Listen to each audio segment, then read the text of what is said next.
mag-uusapan Yes, tayong good project. afternoon everyone. Oo. Okay, sige. Okay. Can you hear me? Am I audible? Yes, yes. Yes, good afternoon sa inyong lahat.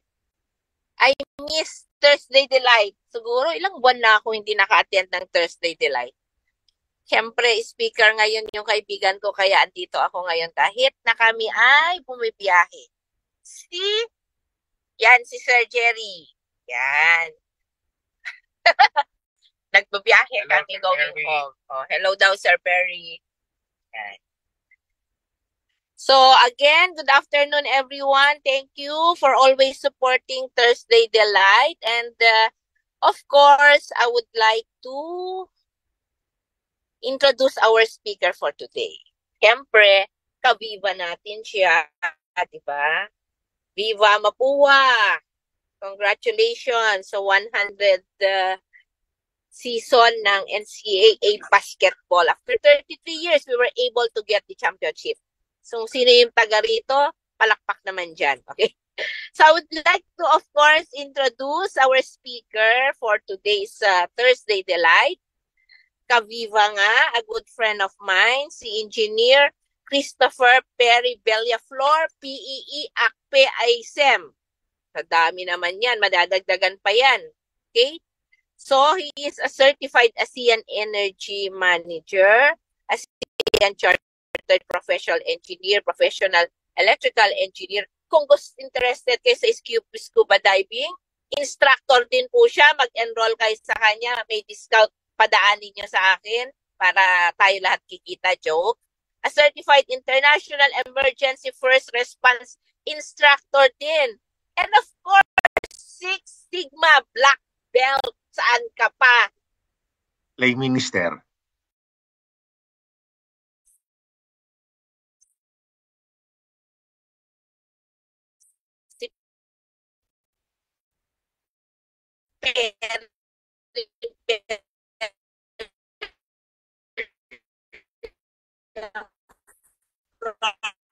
Lang yan.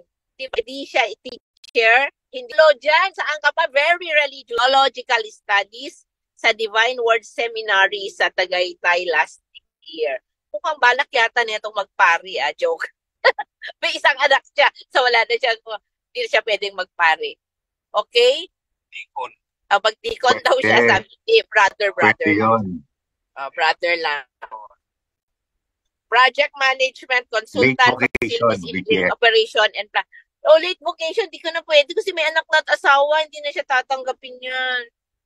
Mag-brother na lang siya, brother. Hindi siya pwede sa Dicon. ITA Power System Analysis Professional.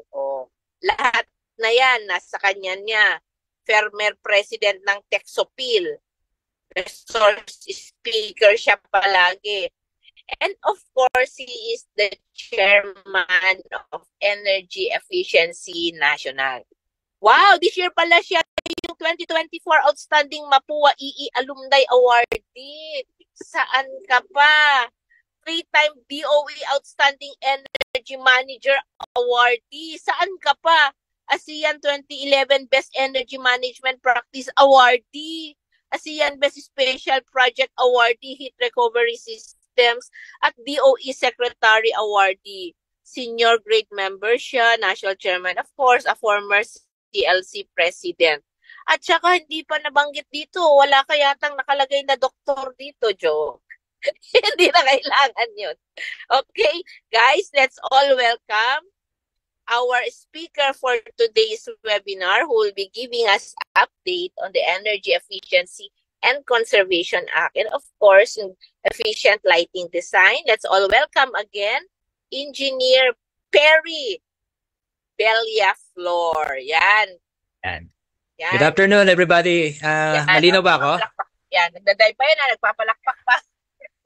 Malinaw ba? Malinaw ako? Malinaw kami, malinaw. Nasa San Pablo pa lang kami. Sige. Sige. Andyan si Pres Rodel. Mag-share lang ako. Yan, Energy Award yan si Pres Rodel eh. Del, nasaan ka na, Del? Okay. Wala ka. Help ako, help. Help.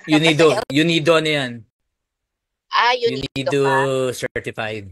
Ah, Okay na? Ano, nakikita niyo yung presentation ko? yeah, nakikita na namin. Green Yan. siya. So, good afternoon. It's nice to be back here. So, last time yata yung TCC, yung aking lecture sa Thursday Delight. And Yeah, now, coordination. we're going to have an update sa RA 11285 EE Law. And, of course, dudugtong ako ng energy conserving lighting design. Ito, isa sa mga bagong pinapresent ko. So, yan, ito yung binanggit kanina. And alam nyo ba, ang ganda nga at ito yung huling Thursday Delight nyo. And incidentally, every December is the National Energy Consciousness Month. So, I-correct ko lang Press Perry. Yeah.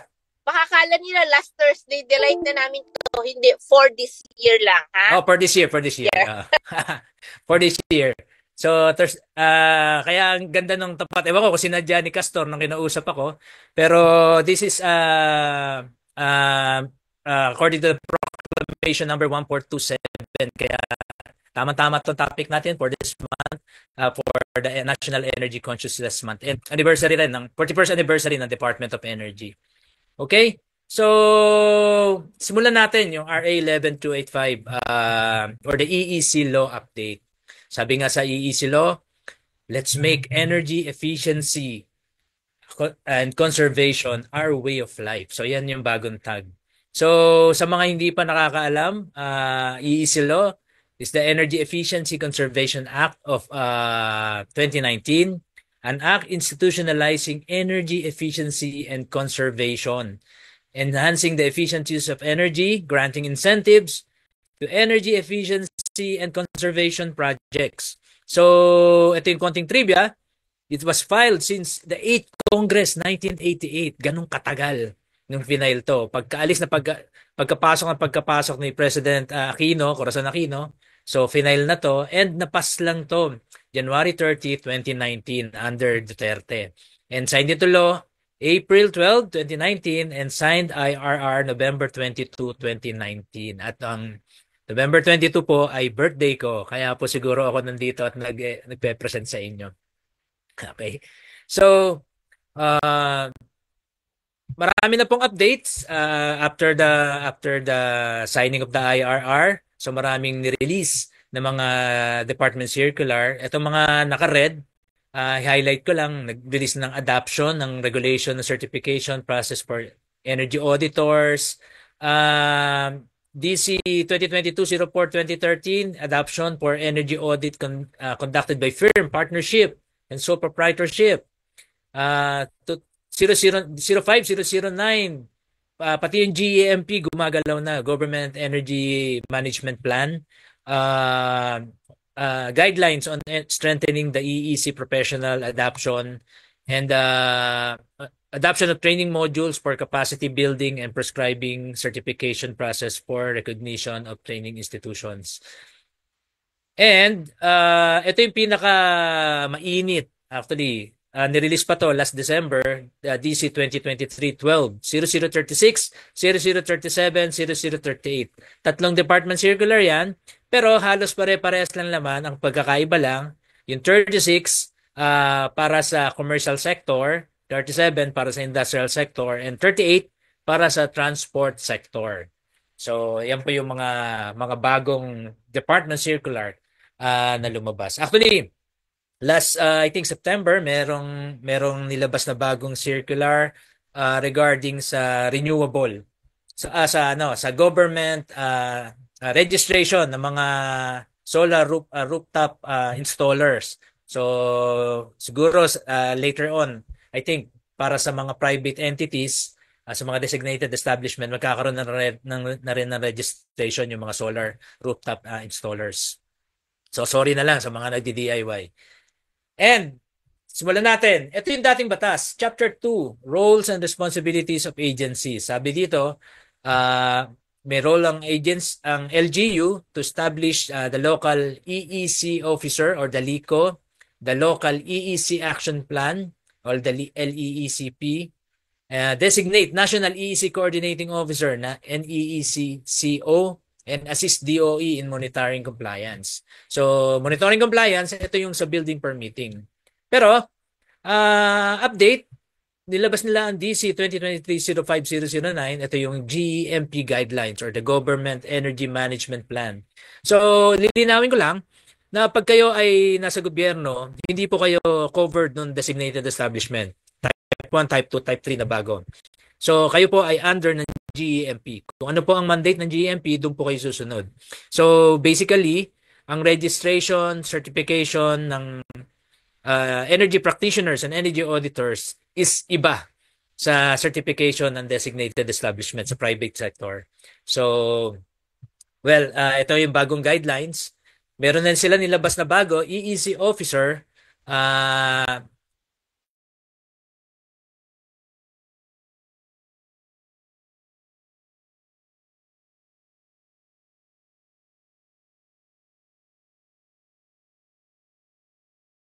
teka, lagyan ko ng ano ha.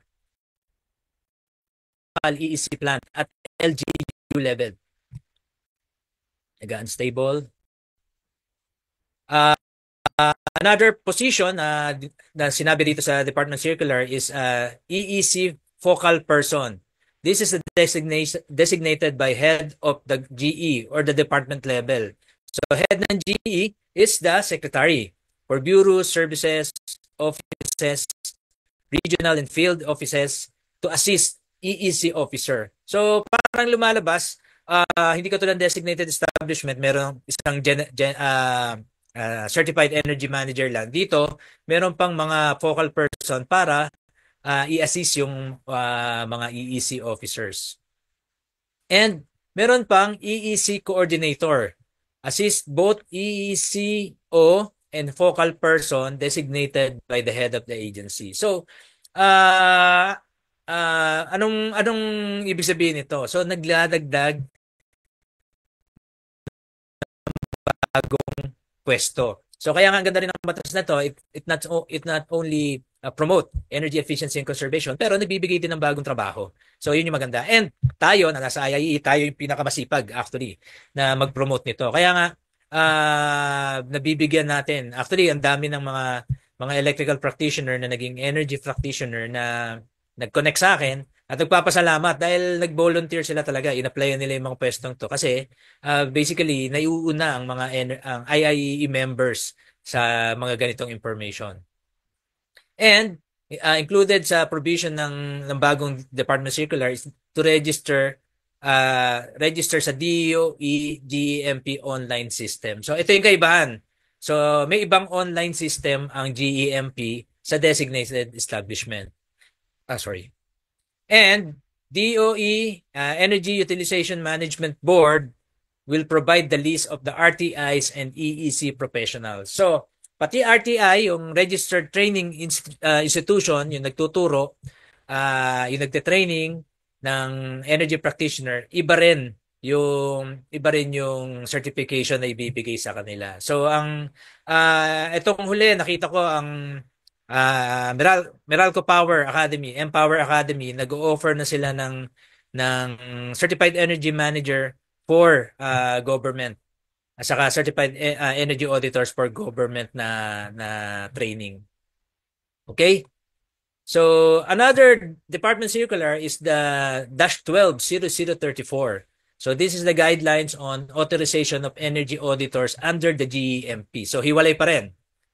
So, only the DOE Energy Audit Team, Authorized Energy Auditor EAE, and the Certified Energy Auditor by the DOE are allowed to conduct energy audits on government entities or GEs. So, yung mga energy auditor na hindi nag-training for GEMP or hindi nagpa-certify, maybe, hindi sila pwedeng mag-audit sa government entities.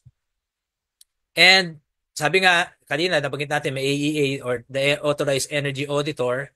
So, yung Authorized Energy Auditor, pwedeng government entities maggawa ng MOA with the Department of Energy. And pwede ring outsourced. So, but kailangan gumawa sila ng MOA with the Department of Energy. And they have to conduct audit within respective offices and buildings. And preferably 4 years engineering or equivalent or K-12 subject to DOE evaluation. Kung mapapansin nyo, yung mga lumabas na circular, lumalabas na to yung K-12. Kasi nire-recognize ng DOE yung dapat na naging resulta ng K-12. Kasi sinasabi natin parang walang kwenta yung K-12. So, the law, the RA 11285, inano na rin to, inadapt na rin na pag K-12 ka, possible ka maging energy practitioner. And ito lang, kailangan holding plantilla position with permanent status. So hindi pwede consultant or yung mga temporary employees. So kailangan regular. And the government entities may outsource the auditor. So yun lang, kailangan ng malinaw na contract and MOA. Okay? So part of the circular 0034, ito yung requirement. So non-government agencies, LGU, GOCCs, the bureaus, agencies, GFIs, foreign service posts, and state universities and colleges. Pero pag tinignan mo dito, ay isa lang naman ang laman, required minimum number of authorized energy auditor. At sa NGAs, at least 1%. So, siyempre minimum kailangan, parang ito nga, parang medyo natawa nga kami kasi nga minimum, siyempre kailangan 1, yun minimum. Or at least 1. Ito na, sa bureaus agencies, katulad ng NGAs, 1 for the head office, and 1 for subsidiary, cluster, and regional offices. And at least 1 per office, foreign service post, and state universities and colleges. So, yung mga instructor natin, members, pwede kayo mag-apply as an energy auditor. So, going to chapter 2, ito yung nasa batas. So, sinabi dito, ito alam na natin lahat to na meron tayong Certified Energy Conservation Officer, SECO, Certified Energy Managers, CEM, Energy Service Company, ESCO, and the Certified Energy Auditor. So, basically, hindi naman tinanggal to, hindi naman nabago. Also, yung qualification ng CEO and CEM, still the same. The qualification of ESCO, still the same. Kaya lang may mga binago nung nirelease yung bagong circular. So, just an update. Actually, certified registered ESCO as of December 2023. Actually, meron pala tayo November 2024. We have already 13 certified and 51 registered. So, equivalent to 5.3 billion projects na nabigay na ng mga ESCO. So, for your reference, i-share ko sa inyo itong presentation na to. Isinama ko rito yung mga registered ESCO and certified ESCO. So, baka may magtanong sa inyo, ano kayo ba ng certified and registered? Actually, yung registered, parang tayo, may mga CEM, nag-register lang sa portal. Nag-register lang kayo as energy manager, pero hindi kayo CEM. So, dito rin, meron palang 13 na nasa-certify ng DOE. So, ano ngayon yung message nun? So, if you are going to get the services of this ESCO or your audit, for example, for auditing purposes, kunin nyo na yung certified. Para mas matulungan kayo kasi yung energy service company, hindi lang audit ang ibibigay sa inyo, pati yung mga implementation at saka mga energy efficiency activities and conservation activities nyo. So, nandito lahat yon. So, this is just for your reference. So, also, DC 2022-0406 Adoption of Training Regulation Certification Process of Energy Auditors. So, before kasi, walang nilabas na certification process for energy auditors. So, ngayon, nilinaw na nila, energy audit shall be conducted by trained and certified energy auditors of DOE. So, paano ngayon yung mga certified ng ASEAN, ng UNIDO? So, dito malinaw sinasabi by certified energy auditors of DOE. So, pwede kayo magpa-certify sa DOE. Ganun lang yung mangyayari. So, yung mga galing abroad na energy practitioner o energy auditors, pwede kayo magpa-certify at isubmit lang yung mga qualification nyo. All energy audit reports will have to be submitted to DE and DOE. Kasi ito po, nagkaroon ng problema. Kami po, katulad kami no, na nasa NIDEC pa ako, kami yung mga unang, isa sa mga unang nag-comply din for energy audit. Though yung ESCO namin na gumawa sa amin, sinabit din sa DOE. Pero ang dami kong narinig na yung mga energy auditor nag-conduct ng energy audit at sinabit lang sa DE. Ibig sabihin sa company. So, make sure na pag kayo ay kumuha ng energy auditor, make sure na linawin sa kanila or bigyan kayo ng reference or evidence na sinabit din nila sa DOE. So, ang daming ganyang kaso na hindi na isubmit sa DOE. Kaya ngayon nilinaw sa circular na to. And with this circular, nagkaroon ng mga bagong classification. Energy auditors, ito, sabi dito, with experience and knowledge to conduct all levels of energy audit. So, hindi pwede yung energy auditor na level 1 lang ang alam. So, pag energy auditor ka, kailangan kaya mong gawin lahat, level 1 and level 2, at ginagawa na po at pinaprepare na, pinaghahandaan na yung level 3. So, it could be company appointed at pwede rin consultant. So, ito yung magandang nilagay, siningit sa department circular. So, yung mga consultant na walang ESCO, na energy auditor, pwede nyong kunin. But, of course, kailangan tingnan yung qualification. So, siguro meron kayong na-encounter na mga energy auditor na sumisingil ng sobrang mura. So, well, hindi ko pwedeng sabihin na wag nyong kunin, pero there's a reason why bakit mura. So, 'di ba?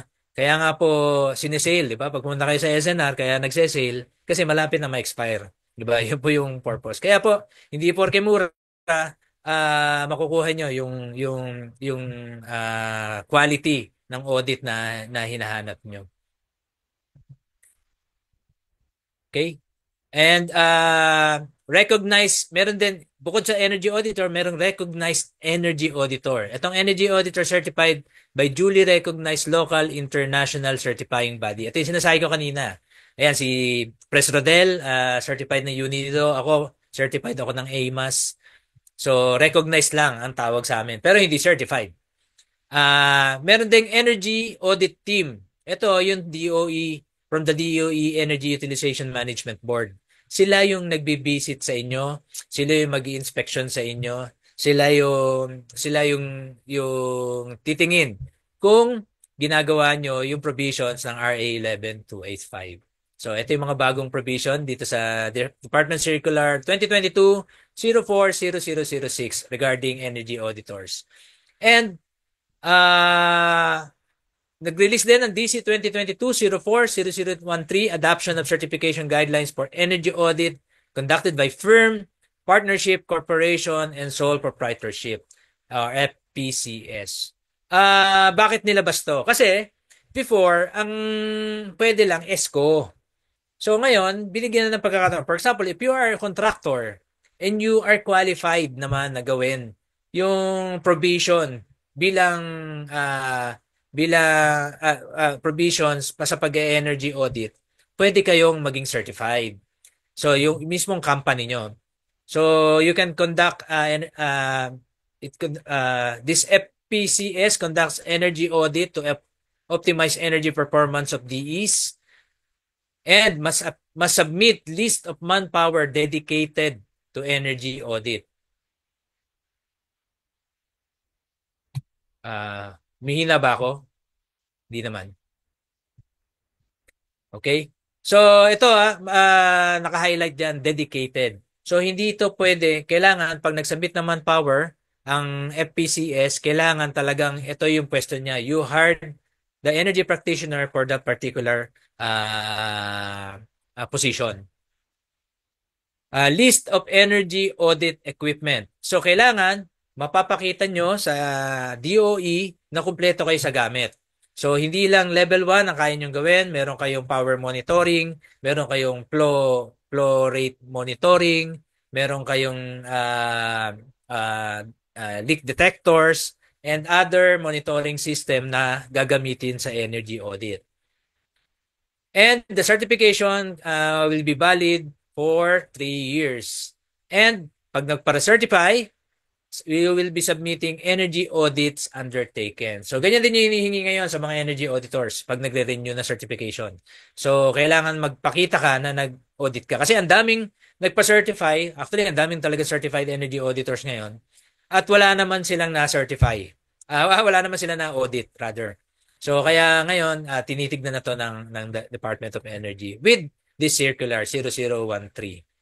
Okay? So, yan po yung mga provisions o mga circulars from Chapter 4 ng ating original na batas na RA 11285. Now we go to Chapter 6. Ano yung mga binago dito sa designated establishments? So, ito pong naka-post sa inyo is the original provisions of the law. Meron po tayong type 1, type 2, and others which is 100 to 500. And ibig sabihin hanggang 100 lang yung covered nito. Now, as mentioned earlier, nirelease po yung Department Circular last December 2023. So, reclassifying the designated establishment in commercial sector, industrial sector, and transport sector. So, medyo industrial sector lang ang naiiba.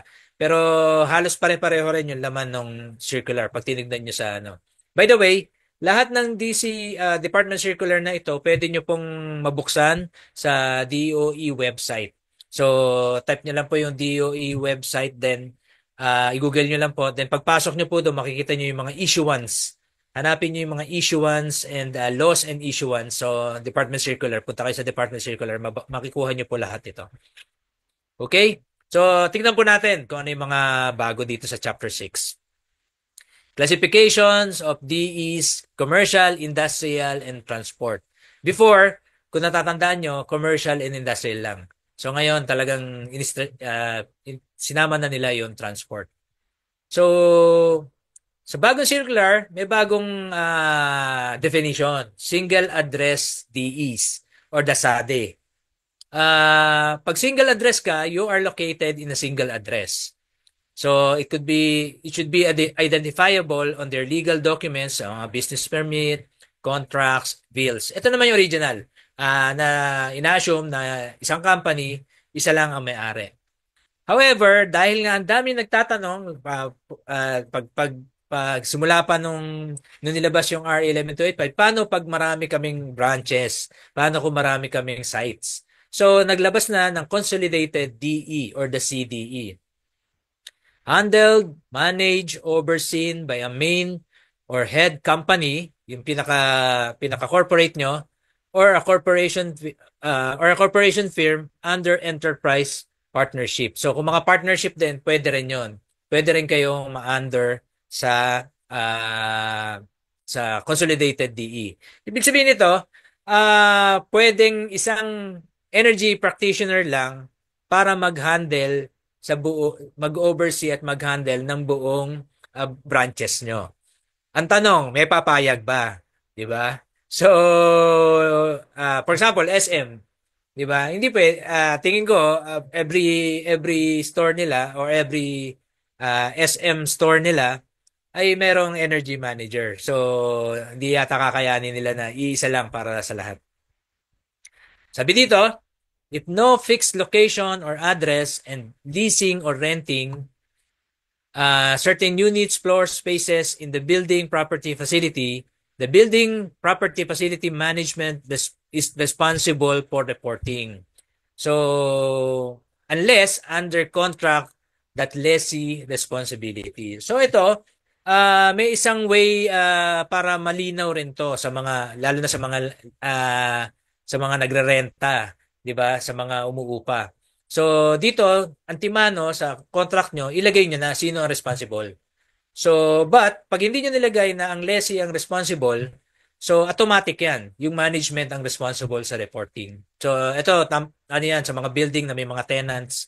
So ito yung mga maapektuhan nitong provisions na ito. Okay? So next Chapter 6 is the new threshold. So, Pag type 1 ngayon sa circular, commercial and transport, 50,001 kilowatt hour to 500,000 kilowatt hour equivalent. So before 500k to 4 million kilowatt hour and employ CEM. Before ang type 1s SECO lang. So ngayon pag type 1 ka CEM na ang hinahanap. For industrial before pareho 50,000 man yung minimum to 1 million kilowatt hour.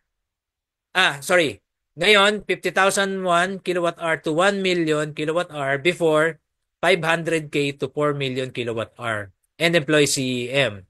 So, SECO rin yung sinabi dati. So, ang bago ngayon, nabago na yung threshold nyo and ang required ngayon, CEM. For type 2, commercial and transport, from 500,001 kilowatt hour to 4 million. Dati, more than 4 million, type 2 ka na, commercial or industrial. Ngayon, commercial and transport, ito lang yung type 2. And should employ CEM, walang nabago. For industrial, from 1 million and 1 kilowatt hour to 8 million. Dati, hanggang 4 million, more than 4 million, walang threshold. Walang upper limit. Baga,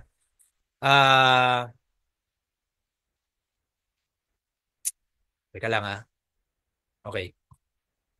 So, and employee CEM, same din. So, kung mapapansin nyo, dati, more than 4 million, yun na yung last. So, ano dagdag ngayon is type 3. Ito yung bago. For commercial and transport, more than 4 million and 1 and should employ CEM. And for industrial, more than 8 million and 1 kilowatt hour and employ CEM. So ngayon, ano ngayon yung others? 'Di ba? Yung others dati hanggang 50,000 ka lang. Hanggang 100,000 lang, 'di ba? Yung kanina nakita natin. So, pag mababa ka, wala ka nang pakialam sa batas. Pero ngayon, nakalagay dito, basta nagko-consume ka ng 50,000 kilowatt hour. Dati 100,000 to 500,000. So, ibig sabihin lahat na kasama. So, wala ka na exempted. Dati exempted yung 100 below. So, but hindi mo na kailangan ng energy practitioner. Hindi mo na kailangan magpa-audit. But it is recommended na mag-report pa rin sa but voluntary lang. So, mamaya sabihin ko bakit kailangan 'yun.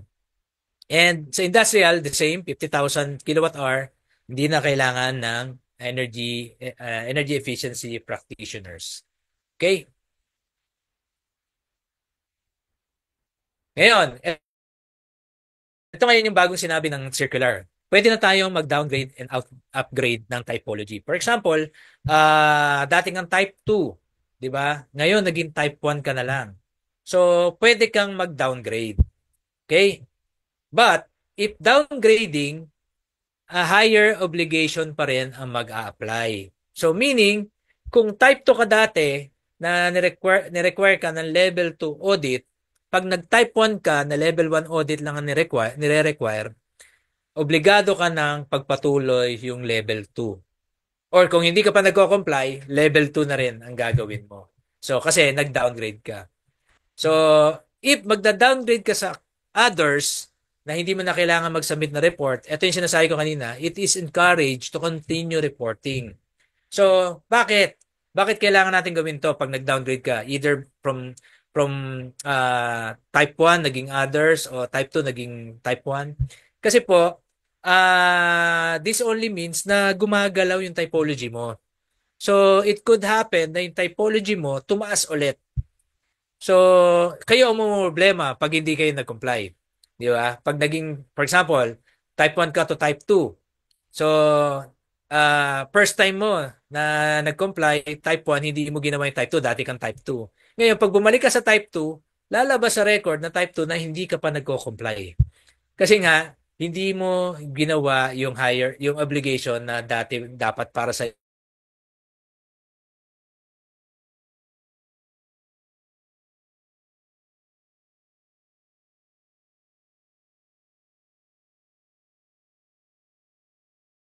sa'yo nung type 2 ka pa. So, naintindihan? Para sa related po dito sa nawawala ba ako? Unstable. Okay. Related po dito sa sa mga bagong typologies. Submission of deadline, itong existing covered ng DEs magsasubmit on or before April 15, 2024. So lahat dapat nakapag-submit na. Kung meron man dito na uma-attend na hindi pa rin kayo nagsasubmit, mag-submit na kayo. So, and for newly covered DEs, yung mga na-cover ngayon, dati hindi covered, less than 100,000.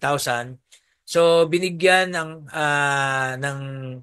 pagkakataon ng Department of Energy na mag-comply until next year, April 15, 2025. So, kung naging type 1 ka nang bigla, dati hindi ka kasama, so binibigyan ka hanggang April 2025. Ngayon, mahigpit ngayon ang Department of Energy. Request for extension will not be entertained. Nasubukan, ang dami ko na rin narinig na ganyan, na nag-submit ng late, hindi na pinayagan. Even yung sa award, 'di ba? Ngayon December may mga awarding for Secretary Award and other awards, Energy Practitioner Awards. So pag late ka nag-submit, hindi na nila tatanggapin. So medyo mahigpit po ang Department of Energy pagdating dito. Okay? So part of this, yung EE practitioner for commercial, ito medyo magulo lang. Commercial kasi, tapos dito sa baba, industrial and transport. Pero kung papasinin natin dito, recommended support staff, dito pareho ng Certified Energy Manager sa commercial, Certified Energy Manager na type 1, 2, 3. Parehas lang. Pero merong recommended support staff. So dito sa commercial nakalagay CEM and or SECO. Pero dito sa industrial and transport, CEM and SECO. So, ito nililinaw pa rin namin. Hindi ko pa rin nakikita yung sagot dito. Bakit kailangan ganito? Dapat by typology yung requirement, di ba? Although type 3 kasi parehong type 3 to, sinasabi lang kasi na mas mababa yung threshold ng commercial. Kaya nilagay dito. But yung transport, mababa rin yung threshold. Pero bakit sa kanila dito and or. So, ang recommended dito, para hindi na kayo mga problema, wag na kayo kumuna SECO. Di ba? CEM na lang. By the way, yung training halos pareho din. Pero mas okay na Certified Energy Manager. Kaya lang, kaya hindi ka nga engineering graduate and hindi ka 4-year experience, 4-year college graduate, hindi ka pwede maging CEM. Yun lang naging problema. But lately, I think September din, ni-release, or September or July, linawin ko na lang, nag-release ng guidelines na, nag-release ng Department Circular na itutuloy na. Kasi ang naging problema sa SECO is TESDA.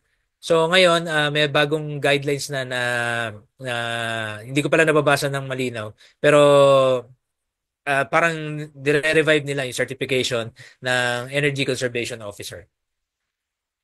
O training pa lang for that matter. Okay? So, another provision ng advisory regarding energy efficiency practitioner, these are required to identify certified their EE practitioner. So, responsibility po yan ng kumpanya. So, these with existing SECO that will fall under type 1, type 2, and type 3 based on the new typology should be endorsed using format Annex B by their DEs to apply for reclassification. So, ito po yung maganda. Kung SECO ka, pwede ka na pong magpa-reclassify. So, all DEs must identify, designate, and certify their EE practitioners promptly. Ito pong nasa susunod na slide. Ito po, nagbigay na, spoon-fed na to. Endorsement letter template for EE practitioner reclassification. So, dito sinasabi na their EE practitioner reclassified from Certified Energy Conservation Officer to Certified Energy Manager. So, kung existing kang Certified Energy Conservation Officer, gagawa ka lang ng sulat sa Department of Energy para ma-reclassify ka as CEM. Kung bumagsak ka doon sa respective typology. Okay?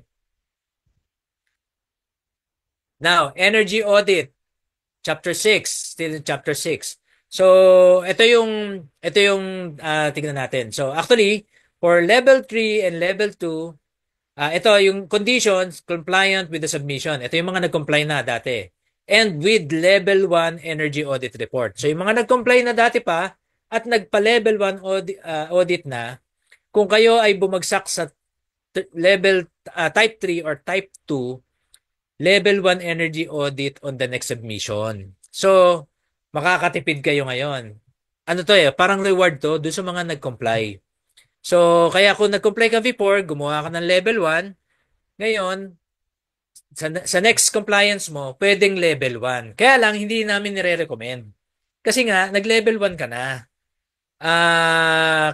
Mas maganda na ituloy mo na yung audit mo para magtuloy-tuloy yung energy efficiency and conservation activities nyo.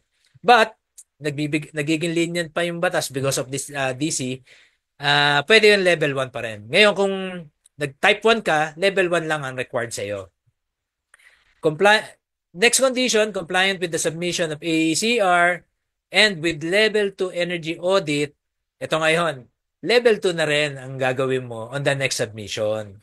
So, nag-level 2 ka na before, level 2 pa rin. Tutuloy-tuloy mo lang. Ito yung purpose po nun. Type 1, ganun din, level 1. Compliant with the submission of but no energy audit. Di ba? So, pag hindi ka nag-comply, nagmatigas-tigasan ka ng ulo, or yung presidente nyo ayaw mag-comply, wag nyo nang sayangin ang pera nyo sa pagpapa-level 1 audit. Ang re-require sa inyo is level 2 audit kung type 2 and type 3 kayo. So, wag nyo nang sayangin yung pera ng kumpanya nyo. Level 2 audit na ang gawin nyo. And newly covered entities, ito yung consuming less than 100K, wala ng type 2, type 3, level 1 audit pag type 1, and not compliant with EEC Act during the previous compliance period, level 2 pa rin ang gagawin mo. Level 2 na ang gagawin mo at level 1 if type 1 ka. Okay? So, energy audit shall be submitted on the first year compliance and every 3 years thereafter. Ito kasi nagkaroon ng problema noon. Kasi nga, ni-require ng December 2021 ang deadline ng audit. So ngayon, nakalagay dito sa circular, you should submit on the first year of compliance. Pag nag-comply ka, for example, 2022, and every 3 years thereafter. So 23, 24, 25.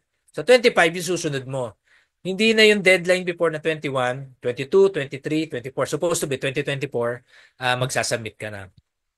For type 2 and type 3, energy audit conducted by an in-house CEA, you should be subjected to validation of ESCO, CEA, or FPCS. So ngayon, pwede na yung in-house. Kung magpa-training kayo sa company nyo para maging certified energy auditor kayo ng company, ang gagastusin nyo na lang yung validation. So tatawag kayo ng ESCO, ng certified energy auditor sa labas, na third party or FPCS para i-validate yung audit nyo.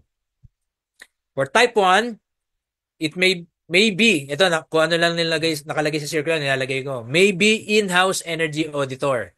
So type 1, pwede yon. Pero ito for evaluation.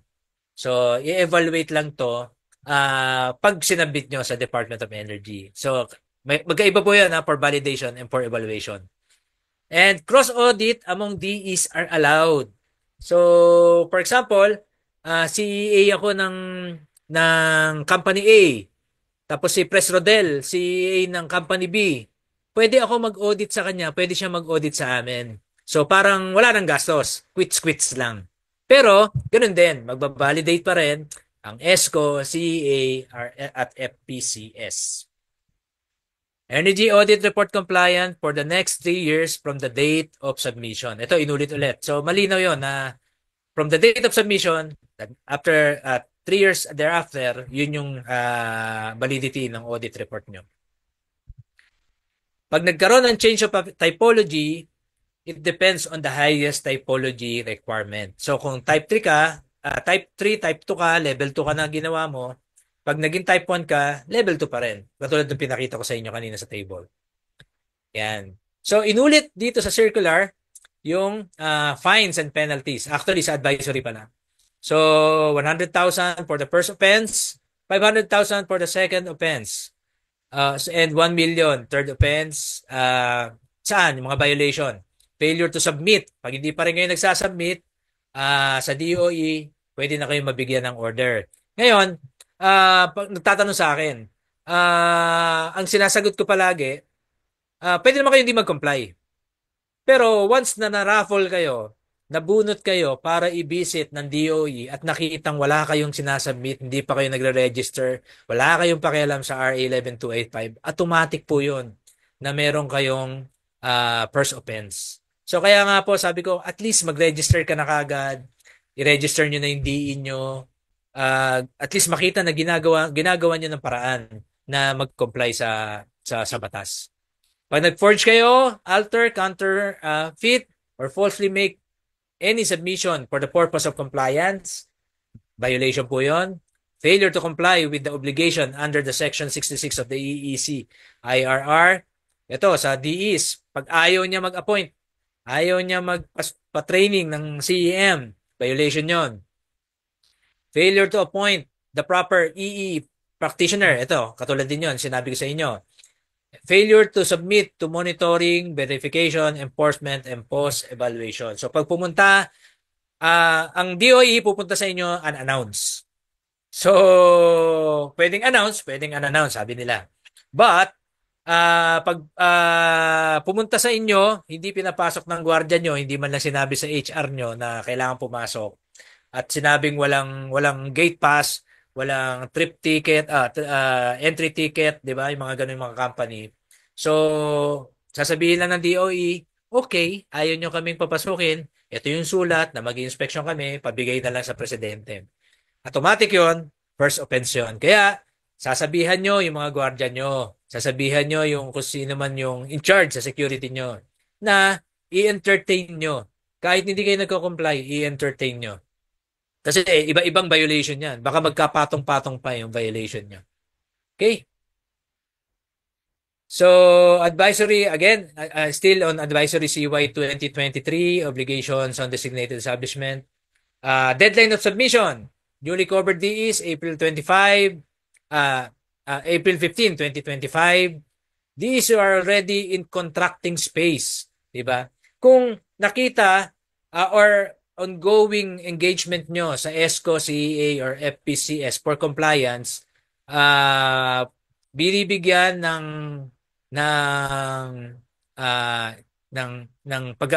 leeway before December 31, 2024. Kung after April 15, 2024, ongoing na naman, binibigyan kayo ng pag-asa ng DOE. All DEs who are already in contracting space shall send a formal letter. Ito, kailangan nyo magbigay ng letter. On or before April 15, 2024. So, kaya yung mga hindi, ngayon pala nakaka-attend dito, on or before. So, subukan nyo pa rin. So, na mag-comply. So, at least, alam nyo na dapat nag-reach out kayo sa Department of Energy. Yun lang naman. Actually, ang Department of Energy, nagre-respond sila. In fairness naman sa kanila, pag nag-email kayo, pag nag-inquire kayo, magre-respond sila. And ito lang yung mga DOE update na mga RTIs kung gusto niyo mag-training as of February 2024. So, ito po yung for your reference. So, meron pong recognized training institution for certified energy managers. Ito po yung for certified energy auditors. So, ito konti pa lang po ang mga registered training institutions or the RTIs. Okay po. So, yan po yung update ng ating RA 11285. And siguro mamaya na yung question na i-reserve niyo yung mga question niyo para mamaya pag tapos natin yung second topic natin. So we go now with our second topic, energy conserving lighting designs. So actually this is aligned pa rin sa ating batas kasi ngayon sa batas natin ini-stress ngayon yung energy conserving design on buildings. So if we are going to talk about lighting energy efficiency, di ba? Pag kayo tinanong, lighting energy efficiency, anong unang pumapasok sa inyong mga isip? Actually, iisa lang. Ito yung number one. Palet ng LED. Diba? But, sa lighting energy efficiency, it's not just the lamp. Sabi nga, meron na sinasabi, bright is not always right. So, ibig sabihin din, it's never reducing illumination. Kasi ang daming factory ngayon. Actually, pinanggalingan kong factory kung nakapunta kayo sa NIDEC. Napakadilim. Napakadilim ng mga hallway. So, but it's never reducing illumination. So, tanda natin, energy efficiency is not energy consumption reduction, 'di ba? Energy efficiency is equal to the energy input, 'di ba, over the component factor. So, kaya kailangan meron kayong metric. Okay? So, ito, sabi ko nga sa inyo, naka-anchor pa rin sa ating batas, Chapter 5, Energy Performance Standards and Labeling Requirements. At dito nakalagay yung energy performance for buildings na kailangan sinusukat. Sino ang covered nito? This is for new and existing buildings. The Department of Energy to provide guidelines, ito sabi sa batas ngayon, but we have na the Energy Conserving Designs on Buildings or the GECDB.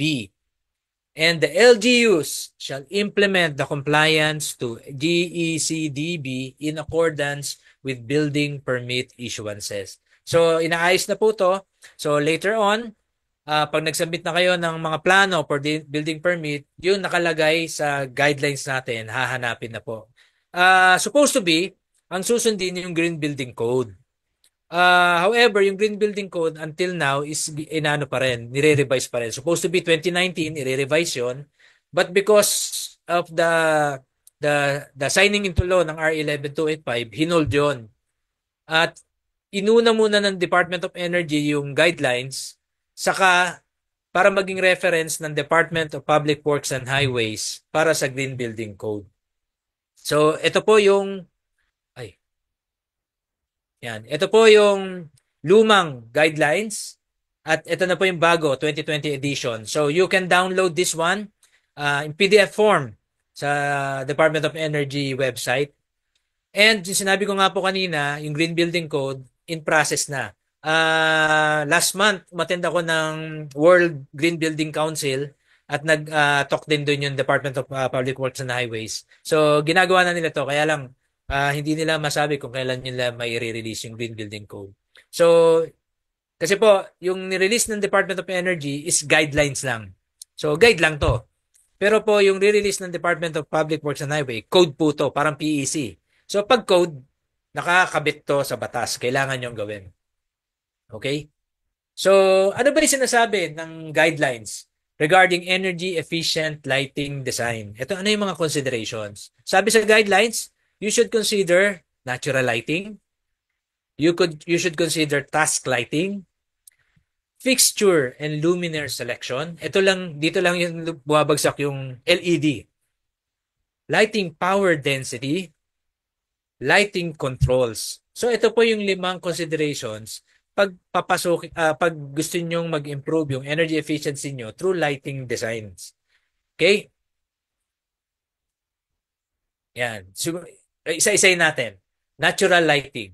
Sabi sa guideline, buildings shall be planned and designed to maximize the use of natural light so as to reduce the use of artificial illumination. So ngayon, yung mga bagong magpapagawa, for example, if you will be involved in the design phase sa mga expansion nyo, or even gusto nyong mag-renovate, so kailangan i-design nyo na, i-plano nyo na i-maximize yung natural light. Okay? The lighting system shall be so designed that day lighting can be coordinated with artificial lighting. So, hindi lang po ito pinaparami yung bintana. Kailangan nako-coordinate po ito. Ibig sabihin, pag enough yung day lighting nyo, dapat pwede nyong patayin yung ilaw nyo sa loob ng building without affecting the illumination required as per the occupants. Diba?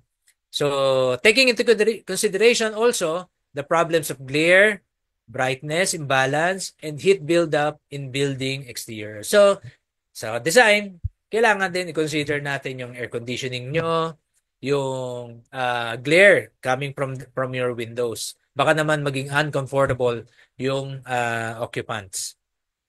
So, sa natural lighting, dinidefine yung daylight zone either by side lit or skylit design. Pag side lit, ito yung windows na nasa side, nasa wall, meron tayong tinatawag na primary and secondary zone. Pag skylight naman, sa mga skylit systems, it should not be black more than 1,500 hours per year from 8 a.m. to 4 p.m. Ito yung consideration. And we should verify the adequacy, yung visible transmittance ng window nyo times the skylight area divided by the daylight zone. It should be more than or equal 0.08 para ma-consider nyo siya na i-coordinate sa artificial lighting nyo o sa ilaw nyo. So, ito lang po yung mga consideration. So, ito yung mga sources ng mga natural lighting other than wall windows or side lit. So, pwedeng light well, roof monitors, atrium, ito yung sa mga malls, atrium. Light duct, may mga reflectors, light shelves. Ito yung mga glass curtain, yung mga wall mo, glass, nilalagay, mapapansin nyo may nilalagay na parang shelf dito. So, ang purpose nito para mag-bounce yung direct sunlight. External reflectors, clerestory, and reflective blinds. Ngayon, sabi sa akin, anong pakialam ng electrical engineering dito sa mga designs na to? So, may pakialam ng electrical engineering kasi nga dahil sa batas. So, the electrical engineer or the electrical designer now, siya yung magre-recommend na pwede ba natin gamitan to kasi may batas during the design phase, sabihin mo sa arkitekto, ano yung magagawa natin para ma-maximize natin yung natural lighting. So, ito yung mga other sources na pwede nyong i-suggest sa architectural designer. So, ayun nga, you should coordinate this with the designers and watch out for orientation, blinds, window treatment, shadings. Kung sakali sa bahay nyo, gagawin nyo to, di ba? Minsan kasi nagkakaroon ng na kinonsider na niya, especially yung blinds and window treatments and shadings. So, kinonsider na, kinalculate. Malaki yung window, ito na yung harvesting. Yung pala, after the construction of the window, maglalagay ng shading sa labas. So, may iba yung design. So, kailangan bantayan po natin yon during the design phase. Okay? So, punta po tayo sa daylight zones na binanggit natin kanina. Yan. So, ito yung primary and secondary zone na binanggit ko kanina. Actually, dito sa drawing, sa picture, meron tertiary zone. Pero, yung primary zone, secondary zone, ito yung nako-coordinate nyo. Ibig sabihin yung primary zone, pwede nyo patayin. Pag lumiwanag pa, pwede nyo pa rin patayin yung secondary zone. Yung tertiary zone, ito yung fixed na sobrang layo na sa daylight source, no? Okay?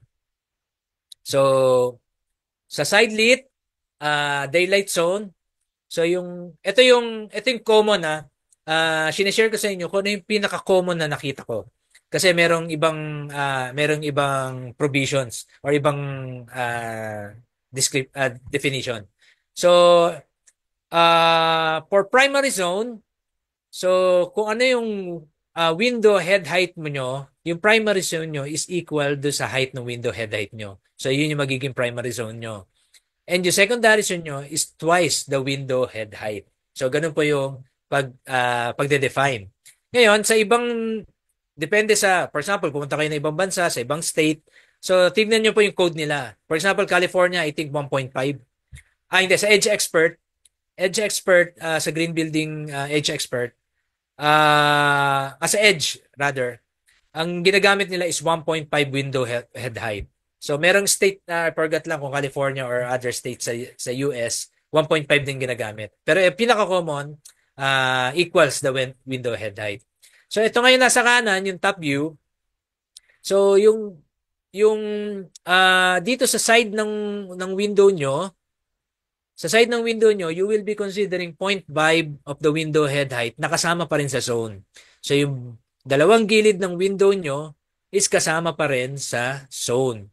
Now, uh, if merong permanent obstruction more than 1.8 meters, like in this top view drawing, pag more than 1.8 meters yan, isasubtract nyo na yan sa zone.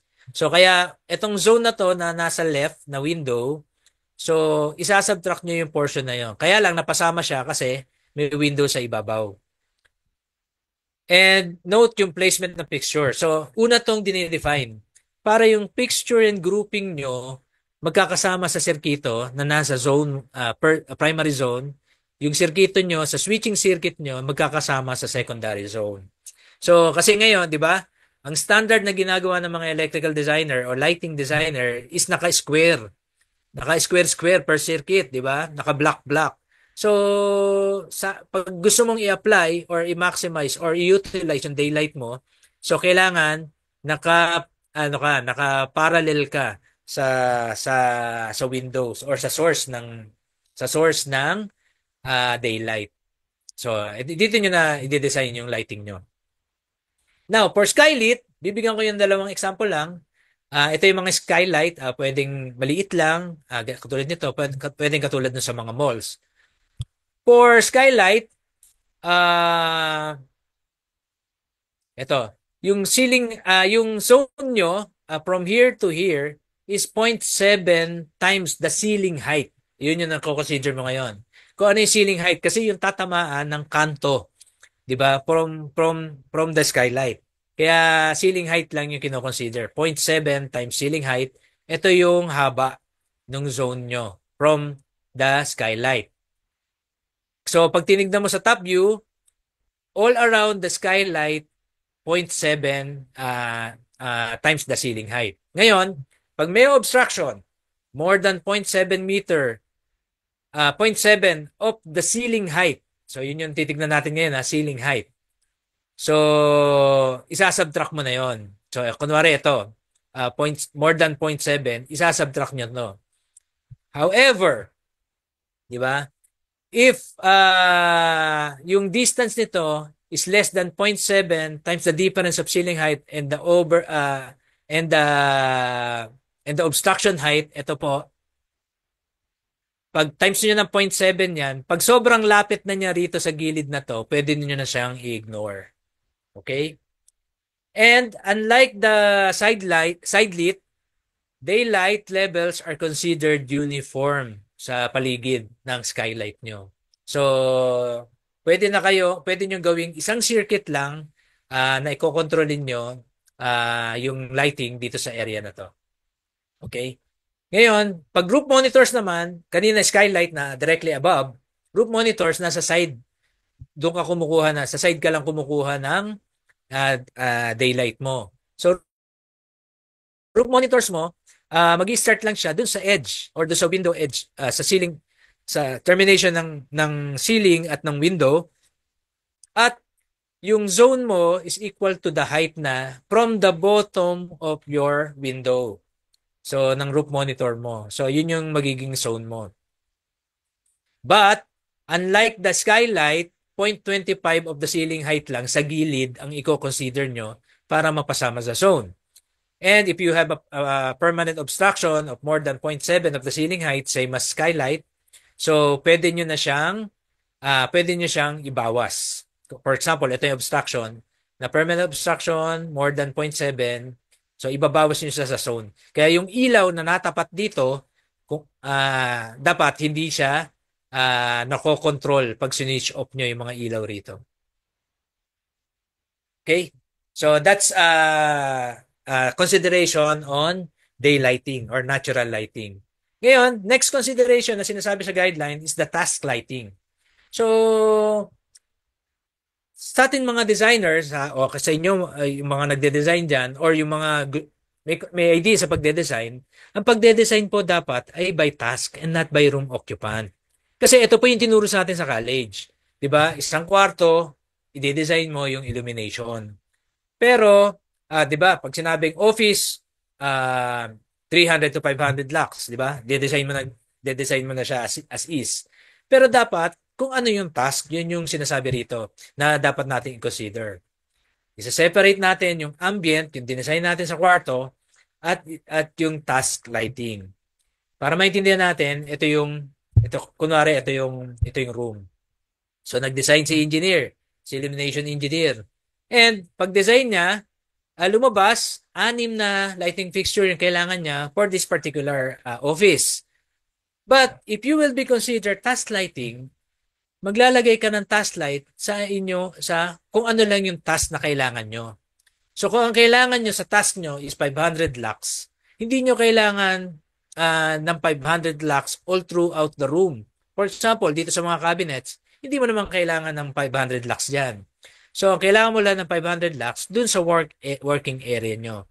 Ito rin yung nagiging problema, yung mga nagko-comply sa Bureau of Working Standards, mga safety dyan. So, kasi, minsan nagsasubmit, di ba? Under sa illumination standard. Kasi nga, hindi kinukunan yung task. So, dapat, ang pagkuha nyo ng illumination or ng lux meter nyo, dapat sa task mismo. So, for example, production area. Doon sa ibabaw ng production area kayo magsukat. Hindi kung saan-saan. Minsan kasi nasa gilid ng machine, nasa gilid. Kaya bagsak. So, kaya dapat ibaguhin nyo yung measuring points nyo from time to time. Depende sa layout. So, ano ngayon yung tulong nito sa energy efficiency? If you will notice, dati, nag-design tayo, exaggeration lang tong drawing na to, just for illustration purposes. Dati, nag-design tayo, kinailangan natin ng 6 ambient lighting. Nung gumamit tayo ng task lighting, baka 3 na lang yung kailangan mo. Because, enough na yung illumination sa work area mo. Diba? And, ang maganda pa nito, pag walang tao, katulad nito, iniwan, pwede nyong patayin. So, individually switch. You can individually switch off yung mga lamps nyo. And, of course, you should use correctly selected lamp for the task. So, kasi may mga lamp naman na sobra naman yung glare. So, nagkakaroon naman ng problema sa comfort. Okay? So, yan po yung considerations ng guidelines for task lighting. So, next, na sinasabing consideration is fixture and luminaire selection. Now, sabi dito, there is more than just the watts. Pag bumili kasi tayo ng ilaw, isa lang ang nasa isip natin. 3 watts, 5 watts, 7 watts, di ba? So, palaging ganun lang. Sa watts lang tayo nakatingin. Again, it's not only the brightness that it is important para sa illumination design or for energy efficiency for that matter. The quality of lamp is important. Ano yung quality? Hindi ibig sabihin nito na tumatagal siya. Yung mismong specification ng lamp. And you should design based on the purpose. Hindi bili lang tayo ng warm light, hindi lang tayo bili ng daylight. And be careful with retrofit. So, kasi yung iba, from incandescent, nag-retrofit ng LED. Hindi nyo ba napansin, ang ating mga LED na linear, yung pampalit sa fluorescent lamp, wala siyang emission, wala siyang lumens sa ibabaw.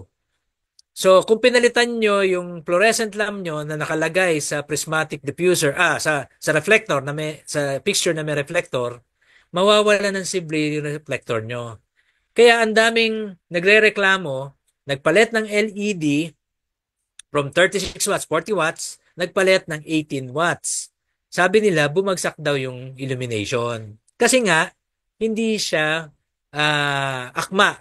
Diba? Yung retrofit niya, hindi akma sa fixture. So, nangyayari, dinoble, 18 watts, 36 watts. Eh, anong kaibahan nun sa 40 watts? Konting-konti na lang. So, konting-konti lang yung benefit. So, dapat titignan natin yon. And, sinabi ko nga sa inyo, pag na-download nyo na yung guidelines, tignan nyo to. Table 37, minimum efficiency performance, efficacy ranges, color rendering indices of various lamps. So, tignan natin. LED. So, LED, kung makikita nyo dito, yung lumens per watts niya, ang taas na, 80 to 124. So, ito po yung tinitignan natin, efficacy. Hindi po power, hindi po watts. Ang tinitignan natin, lumens per watts. So, well, sa atin ngayon, sa ating mga energy practitioner, kailangan na tinitignan nyo rito 100 above. So pag 100 above, medyo energy efficient na yan. But, meron na lumalabas ngayon na 220 lumens per watt. So, for a top performance LED.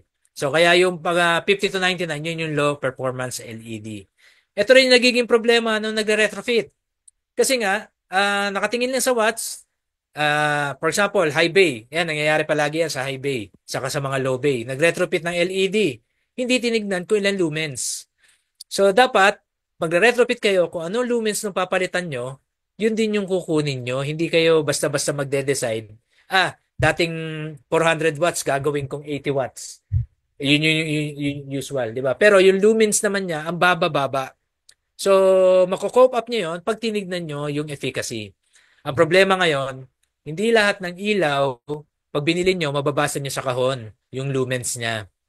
So, kaya ito yung mga other items na dinidiscuss namin sa DOE na dapat full specification pag tinignan nyo. Or, masa-search nyo sa website. For example, Philips. Pag binuksan nyo yung Philips, makikita nyo talaga yung specification nila. Kaya, again, at least 100 lumens per watts. Yan. Yun yung pinag-uusapan natin, luminous efficacy. It's a measurement of how effectively a light source produces visible light. It is the ratio of the light output or luminous flux to the electric power consumed by the light source. So, lumens per watt. So, hindi lang watts. It optimizes not only the light source. Optimize not only the light source. Pag nagpalit kayo, kailangan i-consider nyo rin yung fixture. It matters where the light goes. Mamaya, explain ko yan. Ano ibig sabihin yan? So, ang bawat bumbilya, kahit pare-pare, for example, light of 1 watt LED, nagde-depend yung liwanag niya, yung effectiveness ng light source mo sa lumens niya. So, pwedeng 1 watt na sobrang liwanag, pwedeng 1 watt na sobrang labo. So, kaya hindi kasi meron nagsasabi, hindi kasi ganito lang yung brand niya, kaya ang labo. Hindi, kasi po, kaya mura yan, di ba? Kasi po, mas mahina yung visible light na ine-emit niya. Higher luminous efficacy often indicates superior performance. It doesn't necessarily mean that LED is the best fit for all application. So marami pang consideration, discuss natin mamaya. Okay? Continuing on, luminous efficiency alone is not sufficient in energy efficiency. It is critical to know how the light output is transmitted to the required area or the illuminance. Illuminance is contingent on the design of the lighting fixture and the visible angle of the light source.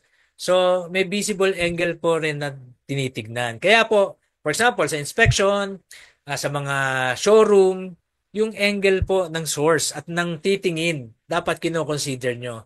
Kasi baka dagdag kayo ng dagdag ng ilaw or nagbaba kayo ng luminous efficacy, ang pangit, 'di ba? Nakatingin kayo directly, pero yung viewing angle naman na supposed to be bababa naman. So may problema rin tayo.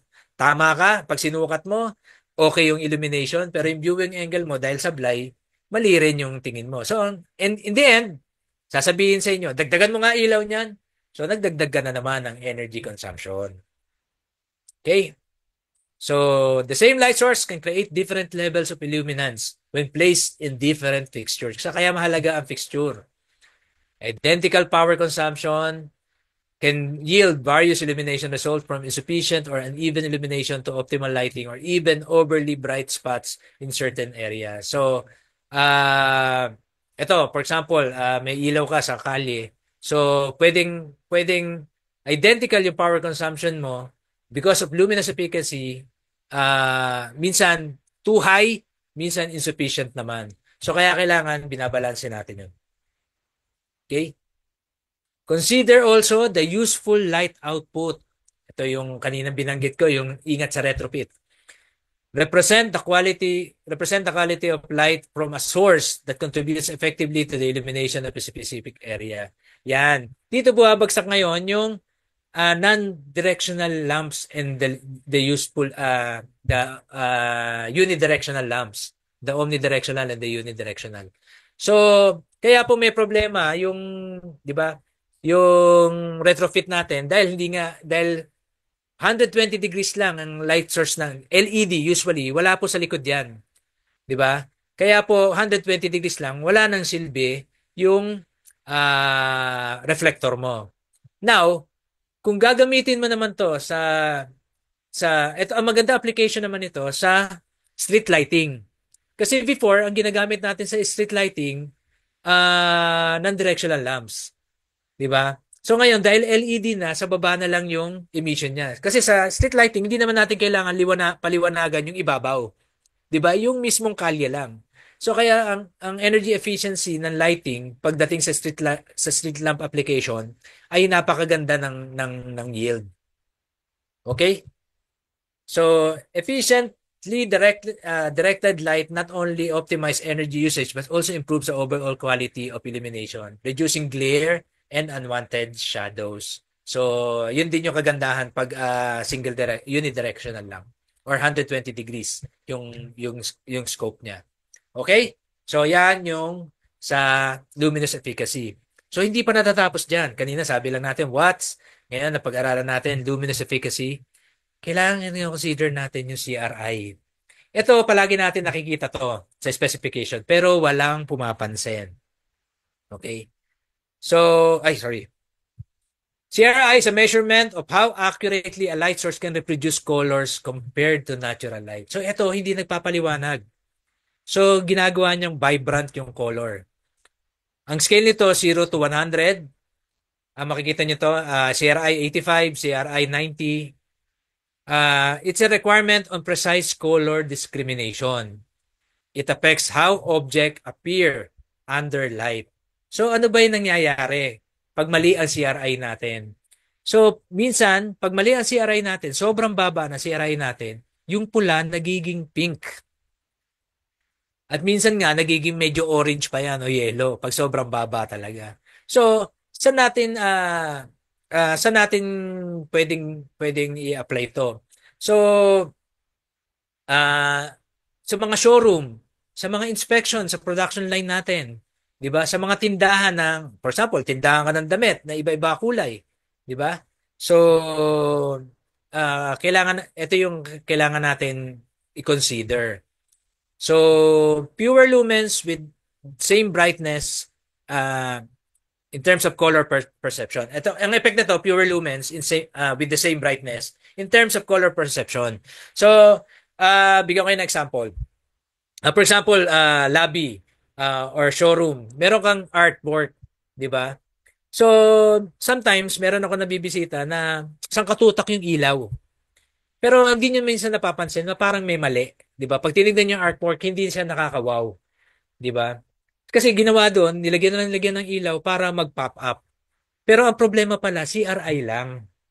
So, kung tama yung CRI niya, maybe 85 above, yun yung po yung standard natin. The higher, 85 to 100, the higher the better. Minsan, gumamit na siya ng, for example, 200 watts para dun sa artwork. Pero ang kailangan lang pala, 100 watts with the correct CRI. So, 50% kagad ang savings nyo. So, meron pa ako isang istorya sa inyo. This is a case study sa Amerika. May dalawang store ng tindahan ng t-shirt. Actually, mga t-shirt, different color t-shirts. So, nagtataka sila, bakit yung isang tindahan hindi kumikita? Yung isa kumikita. And nung sin-study nila, ang problema nila is CRI.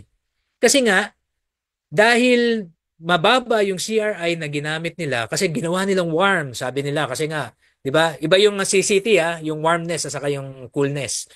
Ginawa nilang warm kasi nga komportable, di ba? Yun yung ginagamit natin sa mga comfortable areas para ma-affect yung mood. Pero yung CRI sobrang baba. Kaya yung design ng damit nila hindi nagpa-pop up.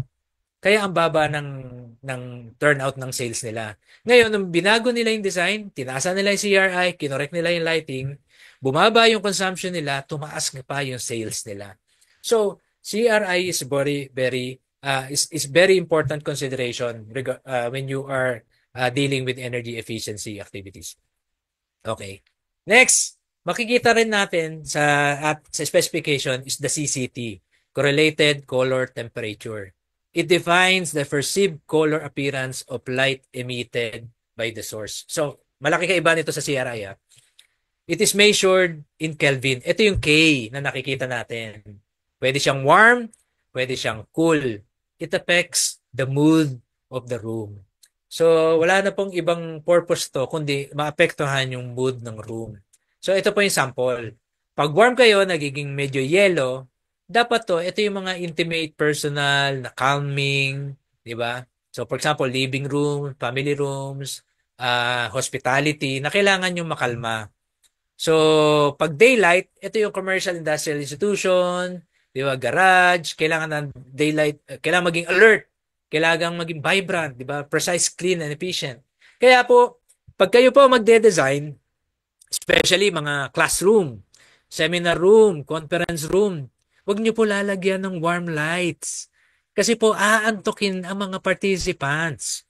Kaya po dapat, pag kailangan yung matuto, dapat daylight. So ano nga yan po ang problema? Ano ang connection nito sa energy efficiency? Kasi nga, dahil hinahabol natin yung mood, di ba? Sometimes, kasi yung warm light, bumababa, dahil hinahabol mo yung mood, anong perception natin talaga, malamlam, madilim. Ang perception natin madilim.